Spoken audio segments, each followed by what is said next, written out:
soustavě se u značek všech prvků uvádějí rozličná čísla. Číslo 1 patří vodíku, 26 železu, 92 uranu. Co tato čísla znamenají? Vodík má ve svém jádře jeden proton, je v soustavě na prvním místě. Helium má v jádře svého atomu 2 protony, je v soustavě druhé. Třetí je lithium, má 3 protony.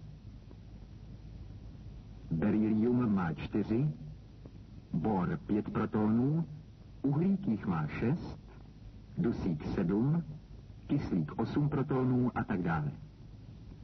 Počtem prvků v jádře je určeno pořadí prvků v periodické soustavě a zároveň i jejich základní vlastnosti. Číslu, které udává počet protonů, říkáme atomové číslo. Ale jak vidíme na prvku uhlíku, obsahuje jádro atomu ještě další nukleony, neutrony. Atomové jádro uhlíku obsahuje vedle 6 protonů ještě 6 neutronů. Má tedy celkem 12 nukleonů. Toto číslo udávající počet všech nukleonů v jádře určitého atomu nazýváme číslem hmotovým. Hmotové číslo uhlíku je 12.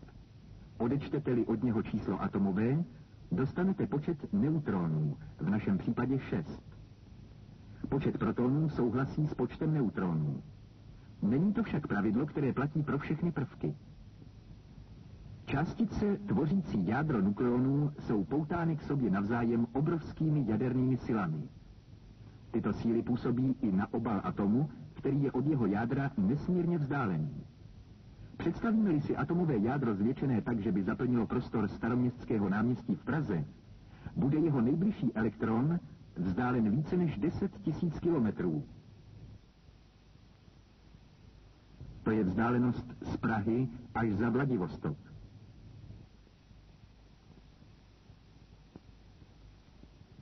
Přestože každé atomové jádro je v poměru k celému atomu bodovým útvarem, je v něm vlastně soustředěna veškerá hmota atomu. Pomyslný obal atomu se vytváří nesmírně rychlým pohybem elektronů okolo jádra. Jednotlivé elektrony obíhají atomové jádro po drahách zvaných orbity, které nejsou stejně vzdáleny od středu atomu. Oběžné dráhy elektronů vytvářejí jednotlivé elektronové sféry. Počet a utváření těchto sfér není u všech atomů stejný, je však naprosto zákonitý. Atom nejjednoduššího prvku vodíku má pouze jednu elektronovou sféru K s jedním elektronem. Helium má rovněž jedinou sféru K, ale už se 2 elektrony. Tím je tato sféra obsazena. To znamená, že u všech následujících prvků jsou v této sféře jen 2 elektrony. Následující prvek lithium musí mít tedy 2 elektronové sféry se 3 elektrony. 2 jsou ve vnitřní sféře K a 1 ve vnější sféře L. U dalších prvků se tato sféra L postupně doplňuje až do počtu 8 elektronů.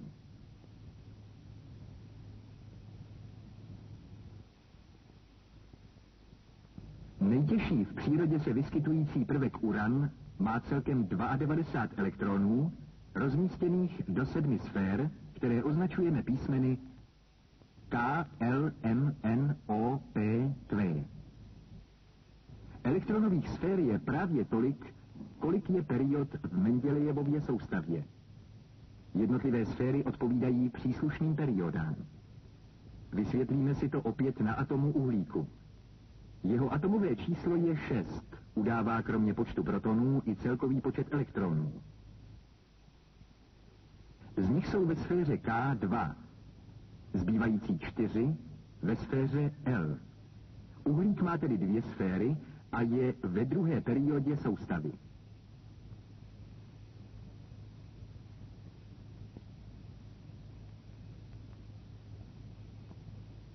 Vraťme se k významu hmotového čísla. Jak už víme, uhlík s hmotovým číslem 12 obsahuje 6 neutronů. Teď však pozor. Známe tež uhlík s hmotovým číslem 13, přitom oba mají atomová čísla stejná, to znamená, že i počet protonů bude stejný. Musí tedy být rozdíl v počtu neutronů. Tedy zatímco uhlík 12 má ve svém jádře 6 neutronů, má jádro uhlíku 13 7 neutronů. Uhlík 12 se tedy neliší v chemických vlastnostech od uhlíku 13. Liší se však velikostí hmoty. Prvky, které mají stejné atomové číslo a jiné číslo hmotové, zaujímají v periodické soustavě vždy stejné místo. Řecky isostopos.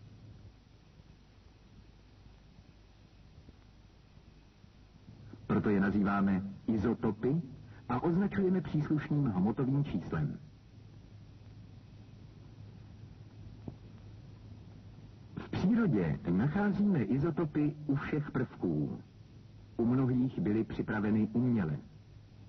V periodických soustavách jsou místo hmotových čísel obvykle uváděny atomové váhy. Můžeme je určit z procentového zastoupení jednotlivých izotopů, proto nejsou většinou vyjádřeny celými čísly. Atomová váha udává průměr hmotových čísel všech stálých izotopů, které daný prvek má. Z ostatních prvků má 2 stálé přírodní izotopy, například chlor, brom i některé jiné prvky. Vodík je příkladem prvku se 3 izotopy. Jsou to lehký vodík hydrogenium, deutérium a tritium. Také uran má 3 izotopy a všechny jsou radioaktivní.